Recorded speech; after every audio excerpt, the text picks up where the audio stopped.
Good morning, good evening, good afternoon दोस्तों। स्वागत है आप सभी का आपके अपने चैनल इकोनॉमिक्स इट्स इजी में।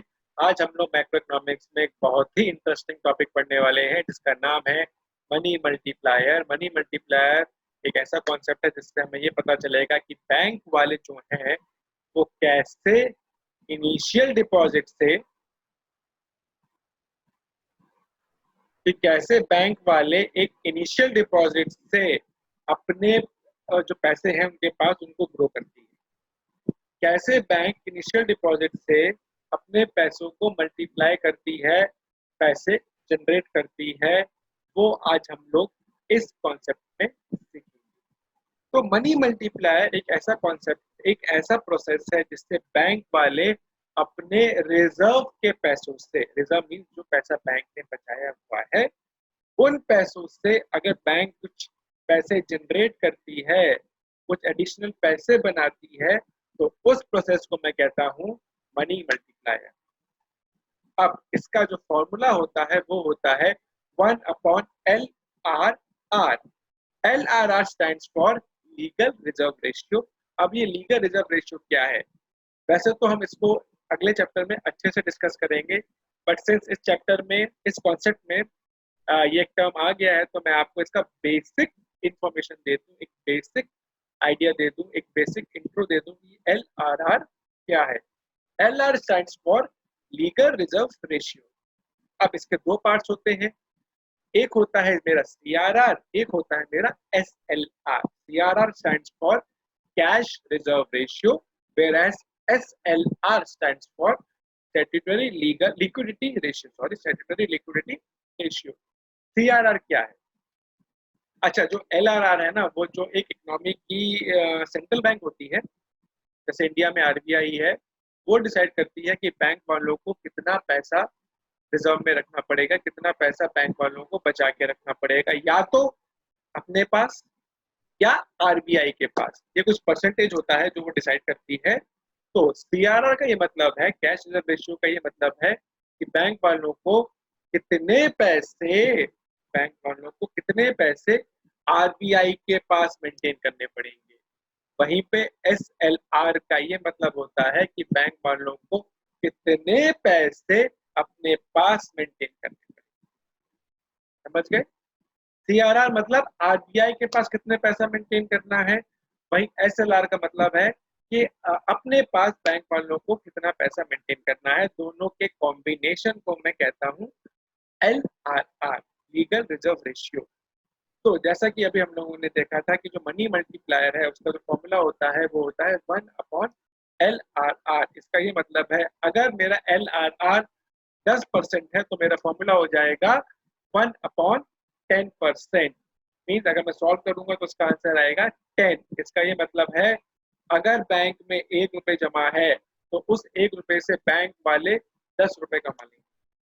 जी हाँ, 10 गुना कमा लेंगे बैंक वाले।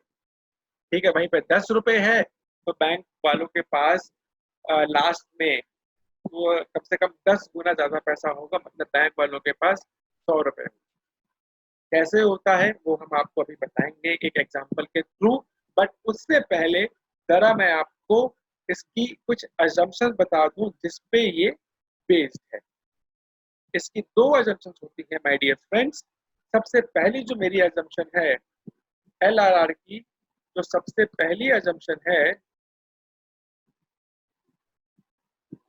वो ये है कि ऑल बैंक आर वन। मतलब एक कंट्री में सिर्फ एक ही बैंक है, जितने भी लोग उस कंट्री में रह रहे हैं सबका अकाउंट उसी बैंक में है। आप इसको ये कह सकते हैं।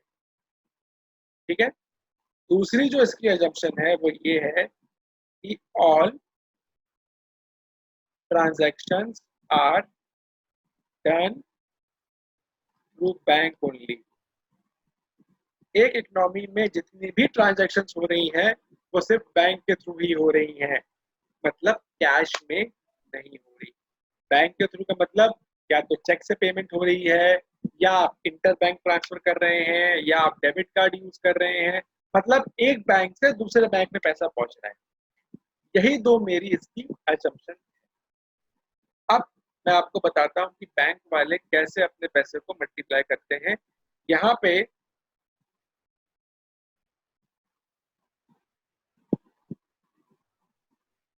मान लीजिए इनिशियल डिपॉजिट है मेरा 1000 रुपए और LRR है मेरा 20%।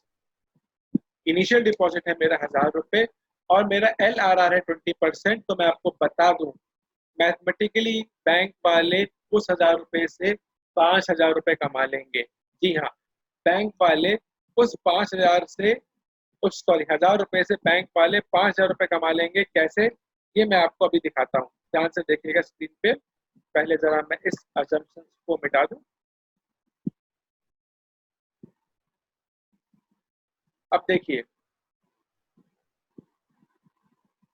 स्टार्टिंग में बैंक के पास 1000 रुपए थे और 20% जो है वो मेरा लीगल रिजर्व रेशियो है।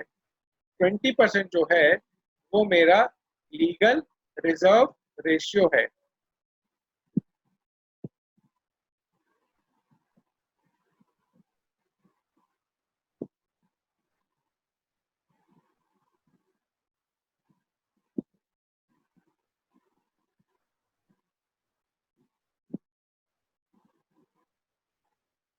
बैंक वालों के पास स्टार्टिंग में 1000 रुपए थे और मेरा लीगल रिजर्व रेशियो 20% है। इस लीगल रिजर्व रेशियो का ये मतलब है कि बैंक वालों को इतना पैसा सेव करके रखना है। बैंक वाले 20% जो है पैसे का वो खर्च नहीं कर सकती। तो इसका ये मतलब हुआ बैंक वाले सिर्फ और सिर्फ 800 रुपए खर्च कर सकते हैं और बैंक वालों को 200 रुपीज सेव करना ही पड़ेगा। अब एक मिस्टर ए आए, हमारे एक मिस्टर ए थे, उनको किसी को पेमेंट करनी है 800 रुपए की। उन्होंने, उनका बिजनेस है, उनको किसी को पेमेंट, एक बी को पेमेंट करनी है, मान लीजिए 800 रुपए की। तो इन्होंने बैंक से लोन लिया। अब बैंक ने, देखिए कैश नहीं है, तो बैंक ने क्या किया, 800 रुपए इनके अकाउंट में ट्रांसफर कर दिए। अब इससे हुआ क्या, इस ए ने बी को पेमेंट कर दी। ध्यान से सुनिएगा, पैसा अकाउंट में गया है, पैसा अकाउंट में गया है। तो अल्टीमेटली पैसा जो है वो फिर से मेरा बैंक के पास आ गया। पैसा कहीं नहीं गया, पैसा सिर्फ बैंक में ही घूमता रहा। अब क्या होगा, अगले बार में, क्योंकि मुझे लीगल रिजर्व रेशियो 20% है, अब क्या होगा, बैंक वालों को इस 800 रुपए का 20% बचा के रखना पड़ेगा। तो अगर मैं 20% निकालू 800 रुपए का तो आता है वो 160 रुपए। इसका ये मतलब है अब बैंक जो है वो सिर्फ 640 रुपए ही स्पेंड कर सकती है। बैंक वाले सिर्फ 640 रुपए ही स्पेंड कर सकते हैं। अब बैंक वाले, मान लीजिए एक जना है सी, इसको लोन की जरूरत है, तो बैंक वाले क्या करेंगे, सी को पैसा देंगे, सी वाले आगे डी को पैसा देगा। अब सिंस हमने अज्यूम किया है कि बैंक में है, तो ये भी इसके अकाउंट में जाएगा, ये भी इसके अकाउंट में जाएगा। तो अल्टीमेटली पैसा घूम फिर के, पैसा जो है वो सिर्फ और सिर्फ बैंक में ही रहा। थर्ड राउंड में क्या होगा, बैंक वाले इस 640 रुपए का फिर सेव करेगी 20%, जो कि होता है मेरा 128 रुपए। मतलब वो सिर्फ और सिर्फ अब 512 रुपए ही आगे दे सकती है। तो ऐसे ही बैंक वाले आगे किसी को लोन देंगे, ये किसी को पे करेगा, तो पैसा फिर से बैंक के पास आ गया। ये प्रोसेस चलता रहेगा, चलता रहेगा, चलता रहेगा, जब तक बैंक वालों के पास 5000 रुपए नहीं आ जाते। जी हाँ, जब तक बैंक वालों के पास 5000 रुपए नहीं आ जाते, ये जो मेरा प्रोसेस है चलता रहेगा। मैं आपको दिखा देता हूँ।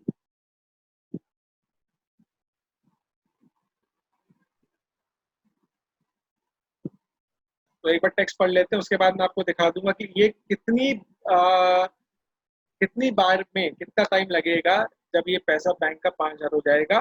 तब तक एक बार टेक्स्ट पढ़ लेते हैं कि मान लीजिए इनिशियल डिपॉजिट है मेरा 1000 रुपये, मेरा LRR है 20%।